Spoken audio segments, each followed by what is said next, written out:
Bienvenidos a un nuevo día en su programa Un Café con Raíces con aroma a Torá. Sean todos muy bienvenidos a esta nueva enseñanza de este día. Vamos a comenzar teniendo un momento de oración, dándole gracias al Eterno por esta oportunidad que nos da de poder estudiar una parte, ¿cierto?, de su palabra. Tengamos un momento de oración. Padre amado, en esta hora estamos delante de su presencia y queremos, Señor, que su paz y su misericordia sean sobre la vida de cada uno de nosotros, Padre amado, del que está conduciendo y de los que están, ¿cierto?, viendo esta porción de su palabra. Perdónenos, Señor, porque muchas veces cometemos, Señor, pecados en los cuales ofendemos, Señor, su nombre, Padre Celestial. Ayúdenos, Padre amado, a guardar sus mandamientos, sus estatutos, sus preceptos. Ayúdenos, Señor, a ser fieles a usted, amarlo, Señor, sobre todas las cosas, Padre Celestial. Que su misericordia nos acompañe en cada día y en cada acción que hagamos, Padre Celestial. Queremos también que su misericordia alcance al pueblo de Israel, a los hermanos nuestros que están allí, Padre Celestial, frente a una situación tan adversa como es el antisemitismo, Señor, de todas las naciones o gran parte de las naciones del mundo, Padre Celestial. Que seamos portavoces y digamos al mundo que Israel es su pueblo, el pueblo de Yahweh, el pueblo del león de la tribu de Judá. Cuide de su pueblo, Padre amado, le pedimos para que usted sea con cada uno de nuestros hermanos allí en ese lugar, Padre Celestial. Traiga la paz a Jerusalén, Padre amado. Gracias por todo. En el nombre de Yeshua. Amén. Amén. Vamos a hacer un resumen de esta parashá, Bemidbar, que significa en el desierto. ¿Ya? Hay algunos hitos importantes, ¿cierto?, en cada una de las aliyá que hemos visto hasta el momento, que han sido exhortadas por nuestros hermanos, a quienes les damos gracias por cada una de sus lecciones exhortadas, ¿cierto?, a nuestras vidas. ¿Ya? Podemos ver dentro de esta parashá, ¿cierto?, cómo Yahweh estableció un censo para Israel. Ya no era el primero que se realizó, ¿ya? Pero él hizo que el pueblo de Israel pudiera ser contado, ¿ya? Le invito a que revise la parashá de estos días para que usted pueda tener más información referente, ¿cierto?, a lo que en este resumen estamos indicando, ¿ya? También estableció a la tribu de Leví para trabajar y administrar en el tabernáculo y realizó un censo con esta tribu, ¿cierto?, de los levitas. Estableció la manera que el pueblo de Israel debe conducirse mientras van por el desierto, ¿ya? Cuyo centro era el tabernáculo de reunión. Estableció jefes. Y por último, ¿cierto?, vimos cómo los levitas serían los encargados, como habíamos dicho anteriormente, de administrar el tabernáculo. El Eterno indicó cómo debía ser el rescate de los primogénitos, ya que surgió una diferencia en el censo, ¿cierto?, de 273 personas, de las cuales fueron rescatadas, ¿cierto?, las cuales fueron rescatadas por 1.366 ciclos. Todo eso que está allí, si usted quiere profundizar más, vaya a nuestro canal y allí, ¿cierto?, usted va a poder tener esa información. Le invitamos también a que nos dé like para poder, ¿cierto?, llegar y hacer que la fórmula que tiene, ¿cierto?, YouTube pueda también hacernos llegar a más personas que puedan conocer de la palabra del Señor. Hoy estudiaremos, ¿cierto?, la aliyá número 7, que está en Números capítulo 4, del versículo 1 al versículo 20, en el cual, ¿cierto?, nos invitará a revisar y a meditar las funciones de las familias levitas, ¿cierto?, principalmente la familia de Gerson, de Coat y de Merari, ¿ya? Entonces vamos a indicar, y en esta aliyá que termina, ¿cierto?, con la parashá número 34, Bemidbar, ¿cierto? Vamos a estudiar acerca de las familias de Coat, ¿ya? A ellos, ¿cierto?, les tocaba cargar las cosas más santas, pero Aarón y sus hijos eran los responsables de desarmar y cubrir los muebles y utensilios que llevarían sobre sus hombros. Versículo 5 al versículo 15. Más adelante, ¿cierto?, veremos que para transportar el tabernáculo, los príncipes de la tribu darían a Moisés 6 carros y 12 bueyes. Estos se repartieron entre los hijos de Gerson y Merari, sin dar nada a los hijos de Coat. Esto no fue arbitrario, ¿ya? Los coatitas cargaban objetos que eran prohibidos llevar en carreta, cosa que olvidó David, ¿cierto?, al ir a recibir el arca cuando fue devuelto por los filisteos. Lo podemos ver en 2 de Samuel 6, versículo 3. ¿Ya? Ese es un resumen más o menos, ¿cierto?, de lo que vamos a ver hoy día con respecto, ¿cierto?, a la familia de Coat. ¿Ya? Y vamos a partir, ¿cierto?, con el versículo 1, y dice: y habló Yahweh a Moisés y a Aarón diciendo, como lo hemos estado diciendo durante toda nuestra, ¿cierto?, parachá, con respecto a las instrucciones que da el Eterno, ¿ya? Es cómo las da y quién las da. ¿Ya? El que da la instrucción, ¿cierto?, general es Yahweh.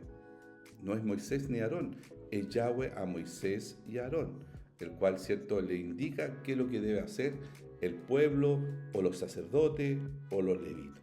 ¿Ya? Dice el versículo 2, ¿cierto?, toma la cuenta de los hijos de Coat. ¿Ya? El recuento, ¿cierto?, general de los hombres de la familia de Coat fue registrado en Número capítulo 3, 27, 28, y se encontró que había 8.600 varones entre los hijos de Coat. Este segundo recuento fue requerido para ver el número de los hijos de Coat que eran mayores de edad para servir en el tabernáculo. ¿Ya? Es importante el número porque vamos a ver, ¿cierto?, que ellos eran los que encargados de transportar las cosas más sagradas del tabernáculo de reunión. ¿Ya? Cuando se menciona, ¿cierto?, a los hijos de Leví en Números 3:17, su orden es Gerson, Coat y Merari. Este era probablemente su orden de nacimiento, así habían nacido. Sin embargo, en Números 4, ¿cierto?, se trata con Coat antes que con Gerson y se le asigna, ¿cierto?, un deber aparentemente más prestigioso: el transporte del mobiliario más sagrado del tabernáculo. Coat, ¿cierto?, tuvo la misión de llevar estos elementos que eran parte del tabernáculo, lo más sagrado. Ellos eran los encargados de llevarlo. ¿Ya? La razón de esta elevación del segundo hijo sobre su hermano, ¿ya?, mayor parece estar basada en la elección soberana del Señor y la obra favorecida, ¿cierto?, que le da a esta familia en la proximidad de las cosas más santas. ¿Ya? Dios eleva lo inesperado. En la cultura del Antiguo Testamento, donde estamos situados ahora, ¿cierto?, un hijo mayor siempre era favorecido sobre un hijo menor. No siempre es así con Dios. Nosotros ya lo hemos visto, ¿cierto?, en su plan de desarrollo. Dios favoreció a Isaac sobre Ismael, a Jacob sobre Esaú, a José sobre Rubén, a Moisés sobre Aarón y a David sobre sus hermanos. Dios no siempre va en contra de las expectativas de las culturas sobre a quién favorecer, según su orden de nacimiento, pero en algunas ocasiones así lo hizo. ¿Ya? Entonces podemos darnos cuenta, ¿cierto?, de que de acuerdo a lo que habíamos visto y de acuerdo a lo que hemos leído, ¿cierto?, lo más probable es que Gerson era el hermano mayor, ¿ya?, pero Coat, ¿cierto?, fue el encargado de poder transportar las cosas más sagradas, ¿cierto?, del tabernáculo. ¿Ya? Lo importante en todo esto, ¿cierto?, es que esas cosas sagradas tenían que ser, ¿ya? Tendrían que ser, podríamos, no podemos decir, sino tenían que ser guardadas por Aarón y por sus hijos, ¿ya? Dice el versículo 3, de edad de 30 años arriba hasta 50 años, todos los que entren en la compañía para servir en el tabernáculo de reunión. ¿Ya? Entre los varones de la familia de Coat, solo los que tenían entre 30 y 50 años podrían servir en el tabernáculo de reunión. De alguna manera, ¿cierto?, se pensaba que los años entre los 30 y los 50 eran los mejores de la vida de un hombre, ¿ya? Combinando sabiduría y fuerza física. Cuando se trataba de servir en el tabernáculo de reunión, Dios quería lo mejor de la familia de Coat. En Números 8:24 dice que los levitas empezaban su servicio a los 25 años. Según algunas fuentes, ¿cierto? Los años comprendidos entre los 25 y los 30 se utilizaban para la formación. Los rabinos dicen que los levitas empezaban a aprender a realizar el servicio a los 25 años y que habiendo sido instruidos 5 años comenzaban el servicio público a los 30. ¿Ya? Es importante, ¿cierto?, tener esta información. En el versículo 4 dice: el oficio de los hijos de Coat en el tabernáculo de reunión, ya en el lugar santísimo, será este. Llevarán todo lo que el sacerdote Aarón y sus hijos embalen, no tocarán cosa santa, no sea que mueran. ¿Ya? La función, como decíamos recién, ¿cierto?, de desarmar era de Aarón y sus hijos, y desarmarán el velo de la tienda y cubrirán con él el arca del testimonio. Y pondrán sobre ella la cubierta de pieles de tejones y extenderán encima un paño de todo de azul y le pondrán sus varas. Sobre la mesa de proposición extenderán un paño azul y pondrán sobre ella las escudillas, las cucharas, las copas y los tazones para libar, y el pan continuo estará sobre ella. Y extenderán sobre ella un paño carmesí y lo cubrirán con la cubierta de pieles de tejones y le pondrán sus varas. Tomarán un paño azul y cubrirán el candelero del alumbrado, sus lamparillas, sus despabileras, sus platillos y todos sus utensilios de aceite con que se sirve. Y lo pondrán con todos sus utensilios en una cubierta de pieles de tejones y lo colocarán sobre sus parihuelas. Sobre el altar de oro extenderán un paño azul y lo cubrirán con la cubierta de pieles de tejones y le pondrán sus varas. Y tomarán todos los utensilios del servicio de que hacen uso en el santuario y los pondrán en un paño azul y los cubrirán con una cubierta de pieles de tejones y los colocarán sobre unas parihuelas. Quitará la ceniza del altar y extenderán sobre él un paño de púrpura. Y pondrán sobre él todos sus instrumentos de que se sirven, las paletas, los garfios, los braseros, los tazones, todos los utensilios del altar, y extenderán sobre él la cubierta de pieles y sus hijos de cubrir el de pieles de tejones, y le pondrán además las varas. Y cuando acaben Aarón y sus hijos de cubrir el santuario y todos los utensilios del santuario, cuando haya de mudarse el campamento, ya, pero a cargo, ¿cierto?, de Eleazar, hijo del sacerdote Aarón, estará el aceite del alumbrado, el aceite, el incienso aromático, la ofrenda continua y el aceite de la unción. El cargo de todo el tabernáculo y todo lo que está en él, del santuario y de todos sus utensilios. ¿Ya? Bastante, ¿cierto?, lectura hemos tenido hasta ahora con respecto, ¿cierto?, a la manera con que Aarón y sus hijos debían guardar todas las cosas más sagradas que había en el tabernáculo de reunión. ¿Ya? Esta sección del número, ¿cierto?, del 4 al 14 describe que los sacerdotes Aarón y sus hijos tenían que hacer antes de que los hijos de Coat pudieran hacer su trabajo. Era la obligación, ¿cierto?, de ellos de hacerlo. ¿Por qué? Porque si los hijos de Coat, ¿cierto?, ponían sus manos haciendo cualquiera de estas labores, iban a morir. ¿Ya? Recordemos que el Eterno es santo y Él requiere, ¿cierto?, personas santas para el manejo de todos sus utensilios. Hoy día nosotros estamos acostumbrados, ¿cierto?, muchas veces a no respetar lo santo, lo puro, lo que el Eterno, ¿cierto?, nos invitó cuando leímos, ¿cierto?, Levítico 19. ¿Ya? Muchas veces, ¿cierto?, nos presentamos delante de su presencia en una forma no adecuada. Y eso nos lleva, ¿cierto?, a que muchas veces, ¿cierto?, no tengamos bendición sobre nuestras vidas. ¿Ya? Cuando haya de mudarse el campamento, el tabernáculo de reunión, ¿cierto?, que era el templo o casa de Dios portátil, debido a que Israel viajaba por el desierto en su camino a la tierra prometida, necesitaban un templo o casa de Dios que pudiera moverse con ellos. El tabernáculo de reunión era un templo en una tienda. Los diversos muebles, ¿cierto?, debían ser debidamente embalados para su traslado, ¿ya? El que cuenta las estrellas y la llama a todas por su nombre no deja nada desordenado en su servicio. Imagínense, habíamos visto durante todas estas ciertos parachá que hemos estado estudiando la manera del Eterno. El Eterno es santo, el Eterno es ordenado, el Eterno, ¿cierto?, nos dejó todas las instrucciones, o dejó todas las instrucciones, ¿cierto?, a su pueblo de la manera como tenía que ser transportado, ¿cierto?, el tabernáculo, cómo debía, ¿cierto?, ser hecho el tabernáculo, después, ¿cierto?, cuando a medida que se iban moviendo, cómo debían transportarse, ¿ya? El Eterno es ordenado, como dice, el que cuenta las estrellas y la llama todo por su nombre, no deja nada desordenado a su servicio. Desarmarán el velo de la tienda y cubrirán con él el arca del testimonio. El arca del pacto era santo, por lo que solo los sacerdotes podían cubrirla y prepararla para que fuera transportada. Los sacerdotes primero la cubrían con el velo que separaba el lugar santo del lugar santísimo, luego cubrirían el velo con pieles de tejones y finalmente con un paño todo de azul púrpura.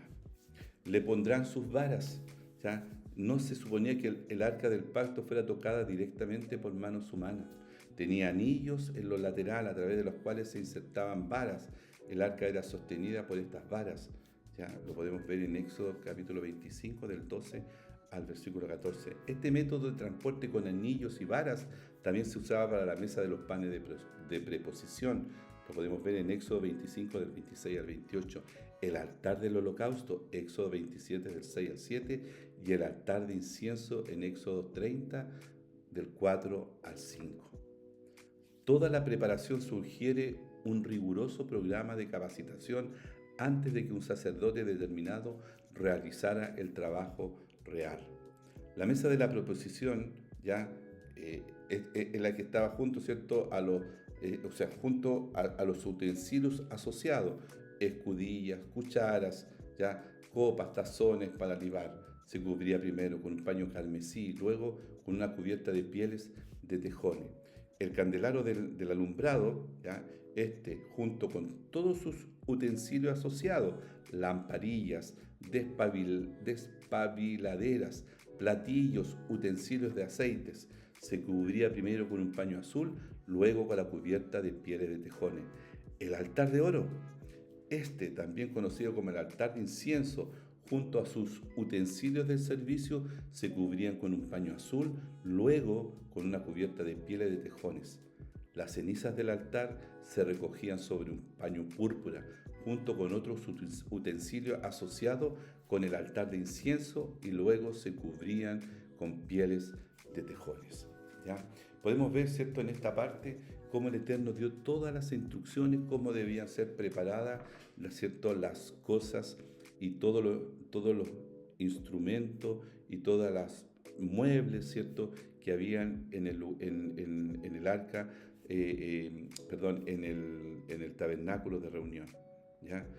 Nos habla de un orden, nos habla, ¿cierto?, de la dedicación, nos habla de la santidad, nos habla, ¿cierto?, de personas que tenían que ser responsables, porque si esto no se cumplía, toda aquella persona, ¿cierto?, que accidentalmente, ¿ya?, pudiera entrar donde se estaba preparando, iba a morir. Por eso los hijos de Coat solamente podían hacer este trabajo una vez terminado, ¿cierto?, los sacerdotes, ¿ya? Una vez que terminaban los sacerdotes, ellos podían cubrir.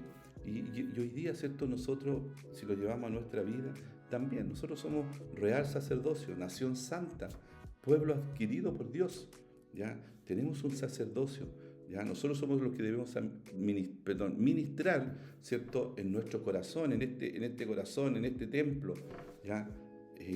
No hecho por manos humanas, sino hecho, ¿cierto?, por el Espíritu Santo que mora en nosotros. ¿Ya? Nosotros somos sacerdotes, los cuales, ¿cierto?, debemos preparar ese lugar santo para poder adorar al único que se merece la honra y se merece la gloria. pero muchas veces, ¿cierto?, en nuestro corazón, en nuestra mente, en nuestros pensamientos, en nuestras acciones, entramos con manos, ¿cierto?, sucias, con manos, ¿cierto?, impuras. No cumplimos lo que el Eterno, ¿cierto?, nos está enseñando a través, ¿cierto?, de la preparación de poder mover este tabernáculo. Y lo movimos y vamos, ¿cierto?, a diversos lugares.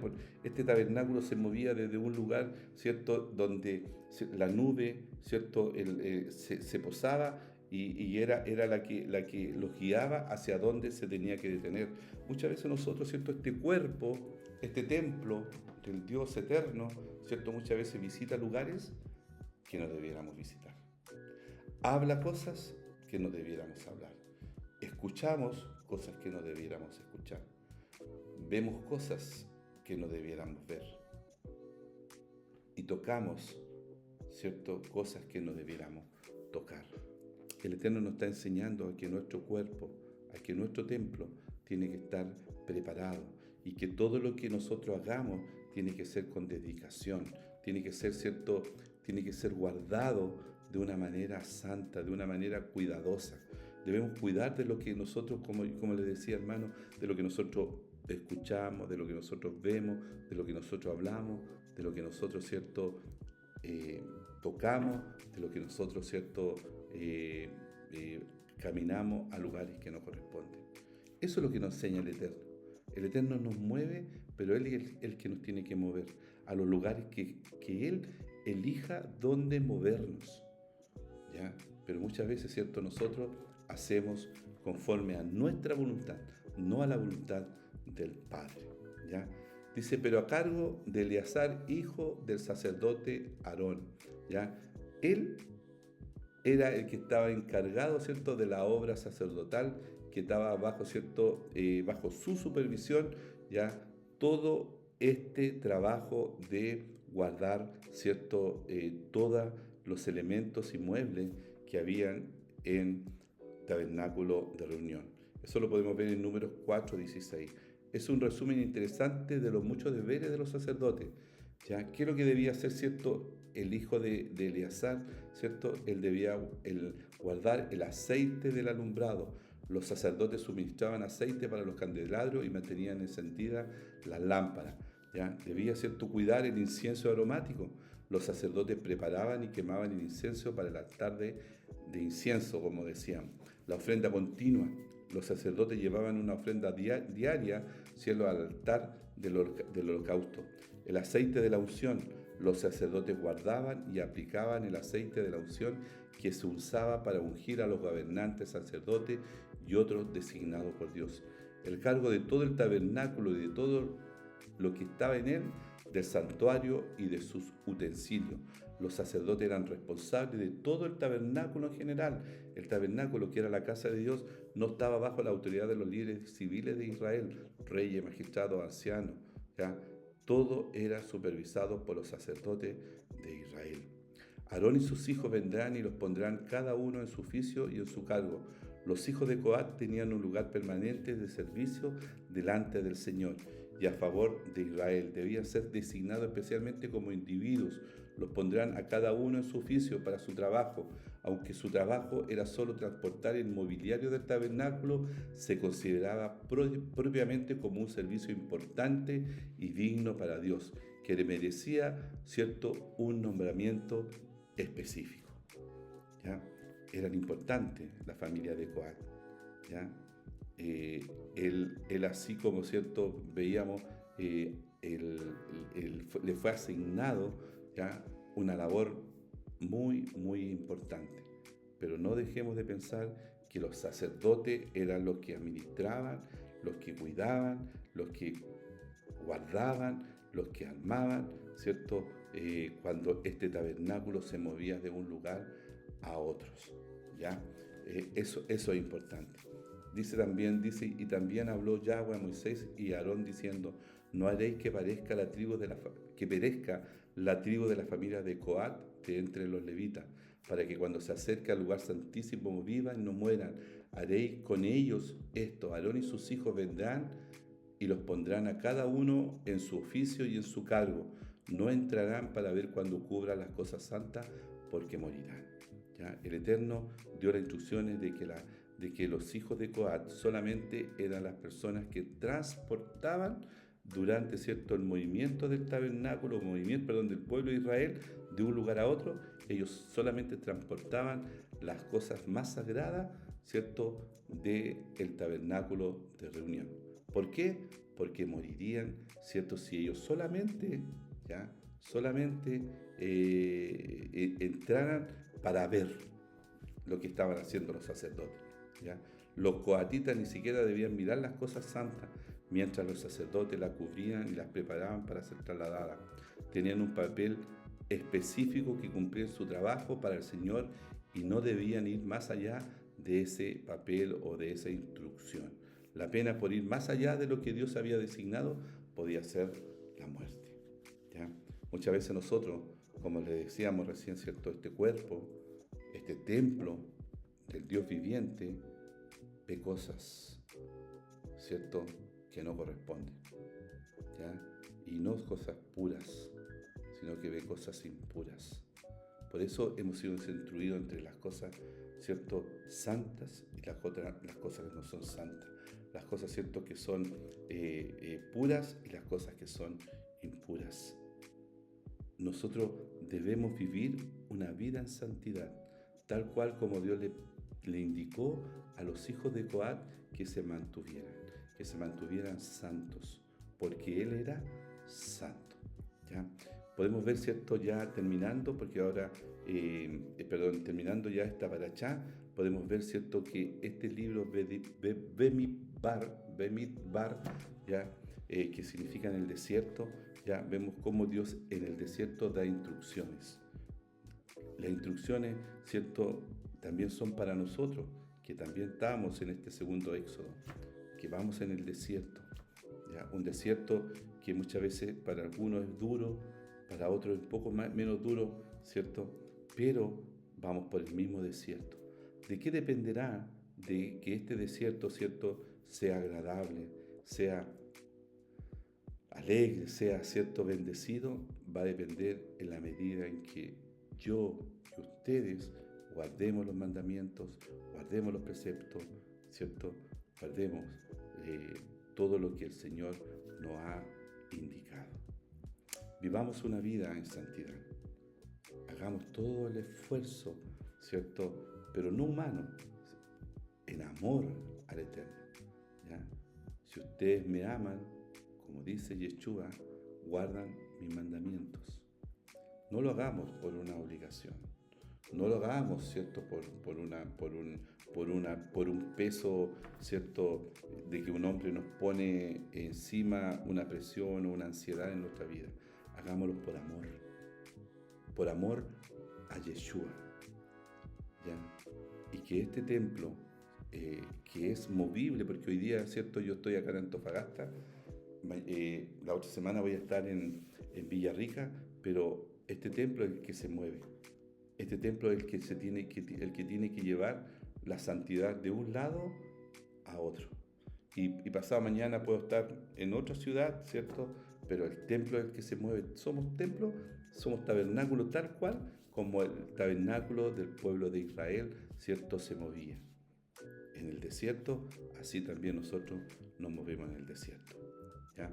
Así que, hermanos, terminamos esta parachá Bemidbar, ¿cierto?, con los primeros 4 capítulos del libro de Números, ¿ya?, en el cual, ¿cierto?, el Eterno nos está enseñando cómo debemos actuar, ¿cierto?, en la vida, en el mover ahora, ¿cierto?, de este pueblo que se va a mover en el desierto durante muchos años. Ya 38 años, ¿cierto?, que todavía falta porque tuvo 40 años en el desierto. ¿Ya? Han pasado ya un poco más de 2 años desde que ellos, ¿cierto?, salieron de Egipto. Así que yo le invito, hermano, ¿cierto?, que nos acompañe y nos siga acompañando en un café con raíces, con aroma a Torah. ¿Ya? Shabbat Shalom, sean todos ustedes muy bendecidos.